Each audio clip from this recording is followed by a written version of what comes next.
Have you heard the term property management limited liability company and you're wondering, do I need to create one of these entities for my own investing? Well, in this video, I'm going to answer that question for you and discuss when it might be the right time for you to consider setting up your own property management LLC. All right, let's get started. All right, so here's the deal. I hear this all the time. Real estate investors will come to me and they'll say, do I need to create my own LLC to be the managers of my rental properties? Now, the question really depends on what are you trying to accomplish.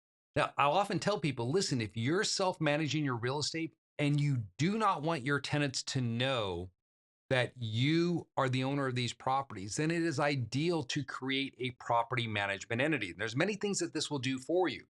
When you set up a property management LLC, so here's my LLC that I'm going to create to manage my various entities. So I have some entities down here, some LLCs with properties that are held inside of them. Of course, what I do on many of my structures, it's held by a holding company. The whole idea of this type of planning right here is to set it up so that the people who rent from me do not know that I am the actual owner of these properties. So what happens is that if you're self-managing your own real estate and you're up here on the own and you're working with these tenants individually, they're going to get the sense that you're actually the owner. I mean, it just stands to reason. Who are they dealing with? They're dealing with you as the individual.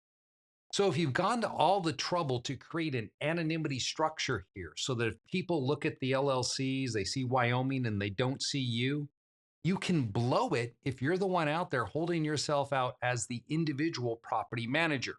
So we don't want to do that. So if your reasoning for setting up a property management LLC is that I want to make sure that I'm as anonymous as possible and that people don't know that I own it, then this type of structure makes a lot of sense from that standpoint. So the reason why we would set this up, number one, is to preserve our anonymity. Right? We want to make sure that people can't draw a conclusion that I'm the owner of the property. Now, the second benefit in creating this property management LLC up here is that you have consolidation. And what do I mean by that? Well, all the tenants will pay this one LLC. So the LLC will be the one that will enter into the lease agreements with the tenants and will collect all the rents on a monthly basis and then handle all the expenses and the turns and the things that go with property management. So when you set up this LLC now all the payments are being derived here rather than down here, here, and here. And rather than having to run multiple accounts, you can centralize it at this point. So what I'm able to do now is hold myself out as an employee of this LLC. I don't tell people I'm the owner of the properties. I just say, hey, I'm a property management entity here. So they see me as someone who works for the property manager, which I do. And then the tenants interact only with this company and not with these individual LLCs, and surely not this company, and surely not you personally as the owner.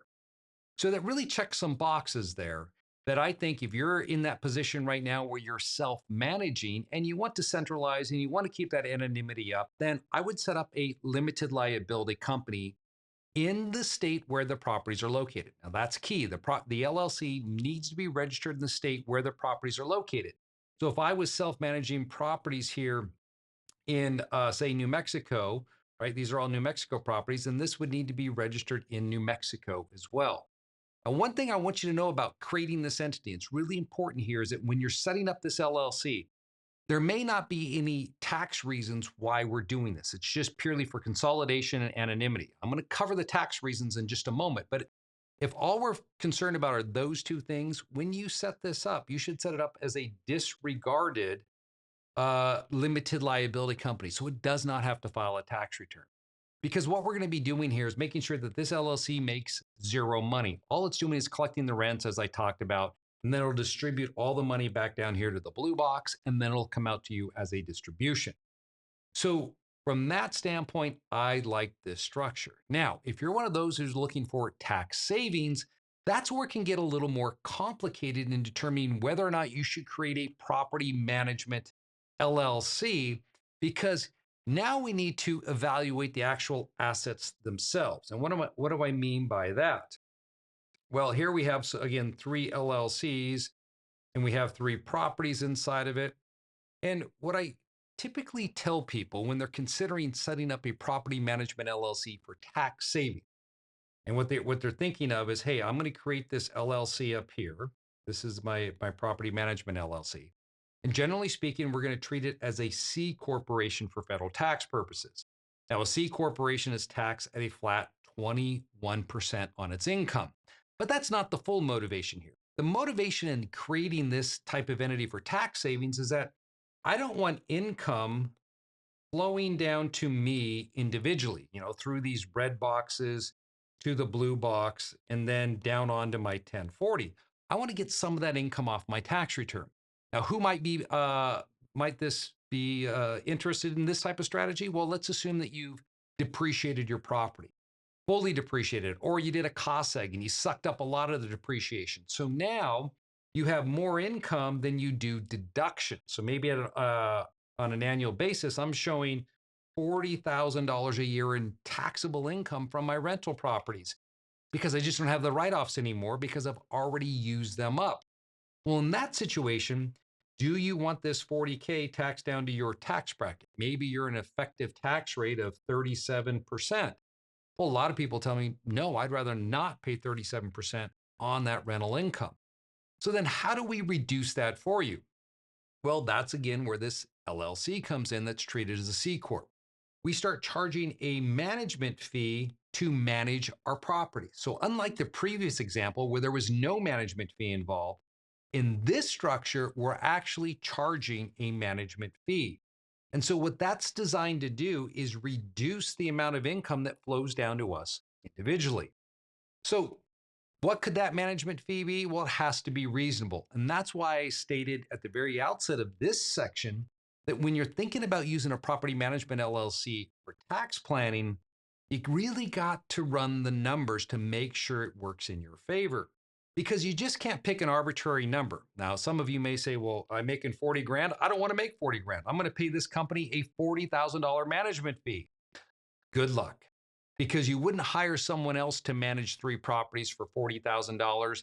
So you really can't justify paying your own corporation $40,000 to manage your own properties.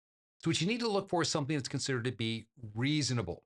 Now, if each of these properties right here generated for me, let's assume 20K a year in rental income, well, something that might be considered reasonable would be 10%.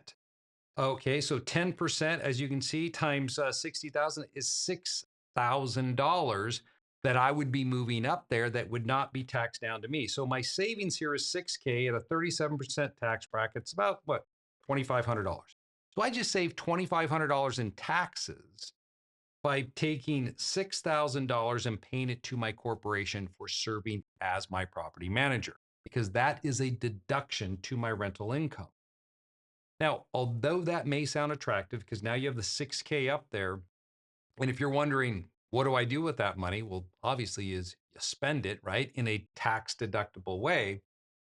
But the issue is when you set up an LLC to be treated as a C corporation in this type of structure, you need to make sure the numbers make sense. So one mistake that people make is when they move the money up, they see $6,000 there and they say, all right, I have $2,500 in tax savings. Well, do you? Because when you use this type of structure, there will be a cost associated with it. You have to file an 1120 tax return.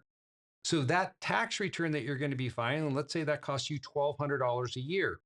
You need to renew the entity. So depending on where that entity is set up, that can be anywhere from $50 to $800 a year to renew that entity that is with the Secretary of State. So minimum just to create this entity and have it set up, you're looking at, let's say, at $1,400 a year. So of that 6K, now we've only really generated $4,600 we're able to pull off our individual tax bracket, which is probably now closer to, what's that, about $1,800 in savings. So if I'm doing this, I need to make sure that these numbers make sense for me because I'm going to have to put some effort into it. And if I don't calculate what that time and effort is to run this business, then you may find yourself in a scenario where you're saving a little bit of money, but you're doing an awful lot of work to save that. That is why when people talk about tax savings from a property management entity, you have to run the numbers to make sure that it makes sense. And the thing that doesn't often get calculated into this is We think about the rental income, but if you have a mortgage on the property, what is that mortgage doing to that rental income? For example, I had this exact same scenario with someone not too long ago during a strategy session. If you're not aware about strategy sessions, check out the show notes below. You can click on a link and you can reserve yourself a free strategy session with our firm where we'll talk through stuff like this. Now, when I had the strategy session with this individual real estate investor, they wanted to do exactly what I'm showing you here. But when we dug into the numbers, we found this. They're bringing in $20,000 a year in rental income. But when you added up the mortgage and insurance on the property and the expenses, they were spending $19,000. So they only had $1,000 left over. Now, could we move that into the corporation? Sure. But in that case, then we're only moving $3,000 up. And I show them that in moving only $3,000 up, it's actually going to net itself out. So they really get zero benefit. So if you're thinking about using a property management entity and you're thinking about from a tax saving standpoint, you need to sit down and go through the numbers and see how much that really puts back into your pocket at the end of the year. If you're just thinking about anonymity and consolidation, well, just go with the LLC, make it a disregarded entity so you don't have to file that tax return and incur that cost, and it's much easier to operate. So with property management entities, they do make sense, but they only make sense in the right situation. Hey, if you liked the video, be sure to hit the like button. And if you're not yet a subscriber, well, you know what to do with that as well. And if you want to learn more about asset protection and tax planning for real estate investing, I'd love to invite you to our live tax and asset protection event. There's a link in the show notes below. And here's the thing. At that event, myself and my partner will be teaching you about land trust, LLCs, how to use them in real estate investing, how to own real estate completely anonymous, how to set those things up the right way to make sure that you're capitalizing on every available tax deduction. So real estate will actually, it is the one investment that will pay you back if you know how to use the tax code the right way. More importantly, when you come to the event, you're going to have a whole team of my attorneys and my tax professionals there that will be able to answer your specific questions. Guys, make sure if you got the time, carve out some time, get to that event, and I look forward to seeing you there.